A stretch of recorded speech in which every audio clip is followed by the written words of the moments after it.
Okay, a good Tvach, a good year. We just celebrated Simchas Torah, Shabbos Bereshis, and it's customary after Simchas Torah and Shabbos Bereshis to announce Yaakov Hol Chodarko. Yaakov went on his journey. After the entire month of holidays, now in the language of our Rebbes, it's time to unpack all the merchandise that we received through these amazing experiences, Shoshana, Yom Kippur, Sukkot, Simchas Torah, Shabbos Bereshis, and to bring them into our lives. So I want to share with you a story about true dedication to Torah beyond all limits and boundaries. And I want to share also more of a contemporary story, because sometimes I find when you hear these um, stories from a generation ago, they seem a little foreign to the here and now. And I think the contemporary story would be a good context to begin the featured story for tonight. Rabbi Shabtai Slavititsky, eingesund, the Rebbe's emissary to Antwerp, was visited by one of his congregants on a Sunday, January 2nd. And Eitan rang the bell. It was very unusual because Antwerp is a very Yekische community. People are very precise about when they visit. They won't visit without an appointment, just showing up on someone's door on Sunday morning. So Rabbi Slavtitsky was a little surprised, and Eitan walks into the rabbi's office with his head slumped between his shoulders. And Eitan says, Rabbi, I need tzarich tikkun. Rabbi, I need to fix things. I need to fix things. I need to fix my soul. So Rabbi Slavtitsky is like, what happened? Eitan was somewhat of a monarch in the diamond district in Belgium. And because he was so involved in his business, he had very little time for his family. And his wife encouraged him to start keeping Shabbos. And Eitan told the rabbi, for 4 months I'm keeping Shabbos. It's very hard for me, but I'm doing it and I enjoy it. And it's really special to be with my family and to have a time off from work. But when I started keeping Shabbos, I was wary of what might happen on Shabbat Hagadol, on the Great Shabbat. Now, in Judaism, Shabbat Hagadol, the Great Shabbat, refers to the Shabbat before Passover. But Eitan wasn't referring to the Shabbat before Passover. Eitan was referring to the Shabbat of December 31st, when he said it's possible to make more money in one day, sometimes, than an entire year. So he didn't really want to give up on that day, but he's keeping Shabbos for 4 months already. So all of his colleagues are cleaning up their stores, putting out advertisements, putting in new merchandise, and he is going home. It was so strange to him. He comes home Friday night, makes kiddush, but he can't fall asleep. Goes from his bed to the couch, couch to the bed. He cannot fall asleep. He's thinking to himself, am I sick? Am I not normal? Everyone else is doing business. Why am I not there? And the next morning, he gets up to go to the synagogue, but he found his feet carrying him towards the diamond district. He walked to the diamond district, and he didn't open his store. He just stood there and watched, and he couldn't bring himself to go to shul. And he couldn't either go to open up his store. He couldn't do that either. After being there for several hours, he comes back home. He says, Rabbi Savatitsky, my wife probably thinks I went to shul. I didn't go to shul.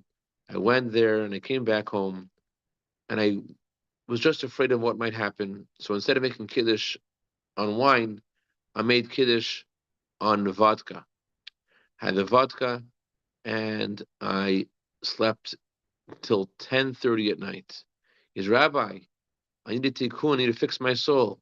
I missed Torah reading, I missed the prayers, I missed the Shabbos meals, I missed the whole entire Shabbat. I need a tikkun. This whole time, Eitan is looking down. But Rabbi Savatitsky looks him in the eye, and he says to him, Eitan, ata tzarich tikkun. You need a tikkun. Perhaps I need tikkun. Eitan, I was born and I lived in Bnei Brak. I never in my life had a Shabbat as holy as your Shabbat. Eitan really accomplished something that we learn in this Torah portion that we just read today.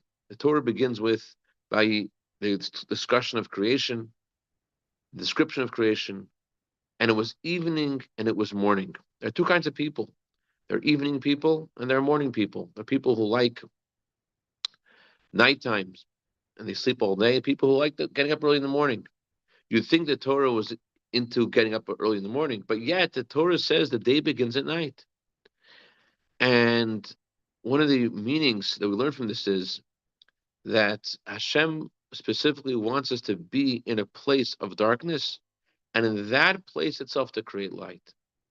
So, like in Eitan's story, where Eitan had to resist his own interest in business and in finance and in security and in comfort to keep Shabbat, I want to take you back a generation ago to the time of the Holocaust and share more of a different kind of story. But both stories are emphasizing the same point that although Baruch Hashem, we are living in a comfortable, affluent society in comparison to what our grandparents and great grandparents knew of, the Torah, Hashem, expects us to create light out of darkness. Yes, thank God we don't have to have the same challenges.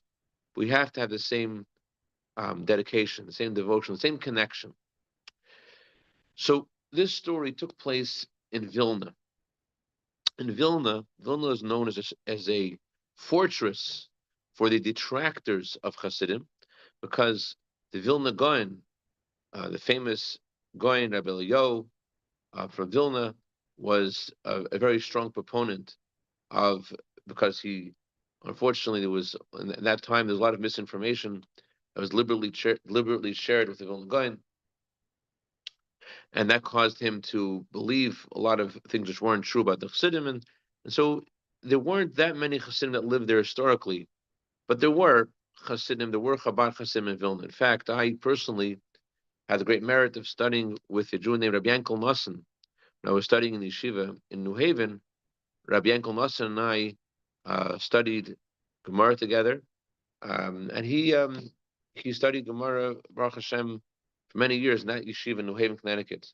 So that yeshiva was created in Vilna at the request of the Chabad community in Vilna.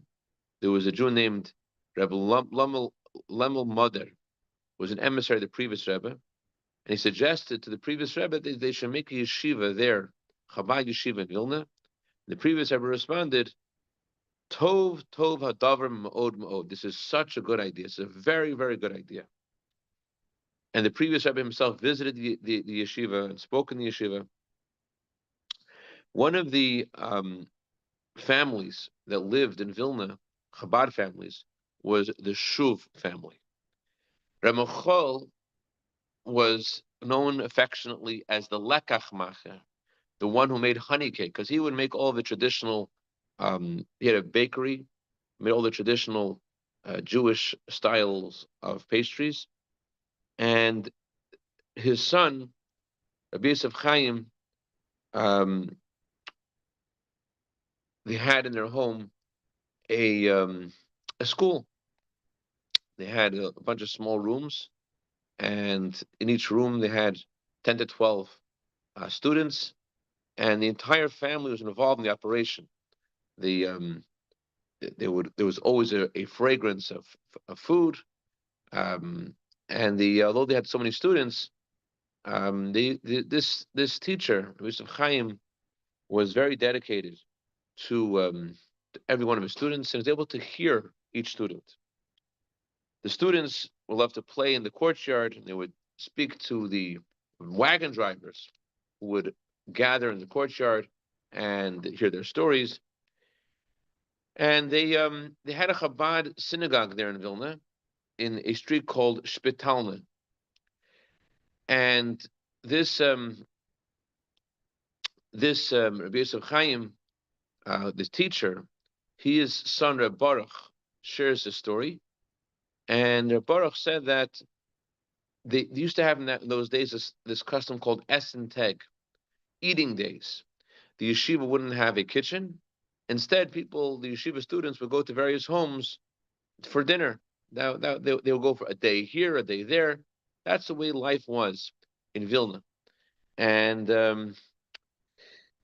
the um, the life in Vilna was very tranquil. They were learning Torah, and they had this grandfather at a bakery, his father's a teacher. But unfortunately, all this changed in the summer of 1940. At that time, Germany made a pact with Stalin, known as the Ribbentrop-Molotov Pact. This was in order to enable Germany to attack Poland without being stopped by the Soviets, and the pact enabled the Soviets also to go into the Baltic regions and to destroy Jewish businesses, and it wasn't good. But as not good as it was, things became far worse. Once 2 years after this agreement was forged, the Germans violated the agreement, and then the gates of hell opened. Jews who dared leave their home were sent to the Punar forest and were killed. Whoever did not die in the hands of the Germans died through a typhus pandemic that was ravaging the streets. The Jews were commanded to move to a ghetto. The old Jewish ghetto was in the center of the city, and among the families that were exiled to the ghetto was the Shuv family. So at the end of 1943, the Vilna ghetto was massacred, and a few months before the ghetto was massacred, the Karl Plaga, a commander of the German army, he convinced his commanders, those above him, that they should move Jews who were handy, who were able to work and had some talent.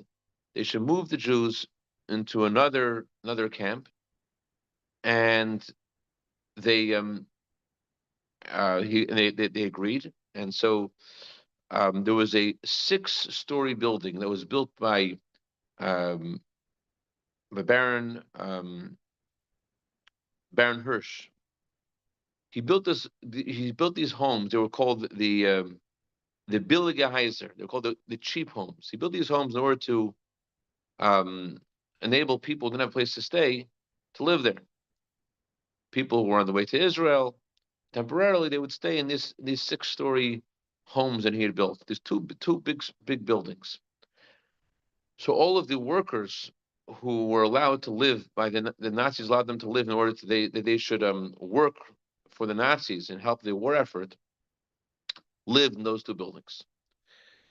So this concentration camp had various crafts that the German army needed. There was a section that was dedicated to mechanics, to create mechanical parts for their cars. And so Jews who were more fortunate got a permit to work there, and they were not taken with the when the ghettos were when all the Jews in the ghetto were rounded up. They were given permission to live there. But very cruelly, the Nazis only allowed people to have 4 people in their family. They allowed them to live with their family, but only 4 people per family. So Rabbi Yosef Chaim, fortunately and unfortunately, fortunately he was somewhat an expert in glass work. Therefore, he was able to live. But on the other hand, there were 6 people in his family, and he had to decide which children he was going to take with him. So he and his wife had to, uh, they had no choice, and they basically had to send their daughter Tzipora and their son Baruch away from the home and hope for the best. So life in this concentration camp was filled with all kinds of tragedy. Besides that, just the fact that parents sent away their children, they were, of course, they were grief stricken and they were guilty. They felt such guilt. So there's a one story of such heroism and sacrifice that I wanted to share. The story was written by Rebbe Kalman Farber. He was one of the students of the Chafetz Chaim. He wrote a book called Diary of a Ben Torah, Diary of a Torah observant Jew in the Holocaust. And he said that there was um, a leather group, leather people that were experts in making leather that had their own section in this camp, and they were busy working on the cars and buses, fixing seats, um, torn seats. And so one day in Sivan, in the summertime in 1944, a German officer comes there together with um, the top commander of the camp, whose name was Darsher, and this general who comes with Darsher, the top commander of their camp, he comes there and he requests that the leather makers should prepare for him a briefcase made out of the hide that he brought with him. He opens up his briefcase, and inside the briefcase, there were a few pieces of parchment of Sefer Torah. So all of the Jewish leather makers were they're frozen in place. They were shocked to see these holy scrolls, the Torah, in the impure, vile hands of this uh, German commander, the German general, whose hands were soiled in murder. So the the manager of this of the leather of those Jews involved making leather took the parchment and promised to make a nice briefcase. But he said that this isn't the best material to use for a briefcase. He's going to make a briefcase from another material. So next to the section of the camp that made leather, there was the glasswork. So Rabbi Farber said in his book that the glass people who were doing glasswork, they would fix the windows of the buses and the cars that were coming back from the battlefield. So one of the workers in the glasswork was this Rabbi Yosef Shuv, and they had a minion. They used to daven secretly there in the home of a certain man named Mr. Sternschus. Rabbi Yosef was, before the war, he was also a mohel, a gabbai, he blew the shofar. He was the main person in the Chabad synagogue in Vilna. So he was also in this secret minion. He was the Torah reader. He was the chazan, and he was one of the 110 people that that survived after the ghetto was destroyed. These There was, just parenthetically, before um, the ghetto was destroyed, um, the Germans offered the Jews to rescue various Jews in exchange for money, and the Nazi Weiss, um, he once he got the money, he basically changed the whole deal, and so This gentleman who wrote this book, Mr. Rabbi Kalman Farber, he said, I worked in a blacksmith, and this was a little farther away from the leather work. But Rabbi Yosef Shuv, he worked in the glass area, which was right next to um, the leather area. But he said, Rabbi Yosef was my roommate. Lived right next to me, where we worked in different places, but we were living in the same place. My room was next to his room. We're good friends, and we made a Passover Seder together. We had a common interest. We're both religious people, and Rabbi Yosef one day appears in the smithy, in the area of the where they were in the area of the camp that they made that had this blacksmith, and Rabbi Yosef spoke to me about the parchment that the German brought, and Rabbi Yosef said that he hid the parchment in his room, and he asked me. He asked Rabbi Farber, Rabbi Kalman Farber, what should I do with this parchment? Parchment of the Torah. So I took it and I hid it. What should I do with it? We are supposed to do the mitzvah of geniza. When something is no longer be used for a Torah scroll, it has to be appropriately put away. It was once used for a Torah scroll, it can't be disgraced. What should we do with this? So I didn't look into the halacha about this, but they decided the best way to dispose of this holy scroll was to burn it. That's what they decided. I'm not sure the halachic basis of this, but that's what they decided. I mean, the alternative was it was going to be discovered by the Germans and disgraced. So that's probably what led to this decision. But either way, that was the way they should burn these scrolls.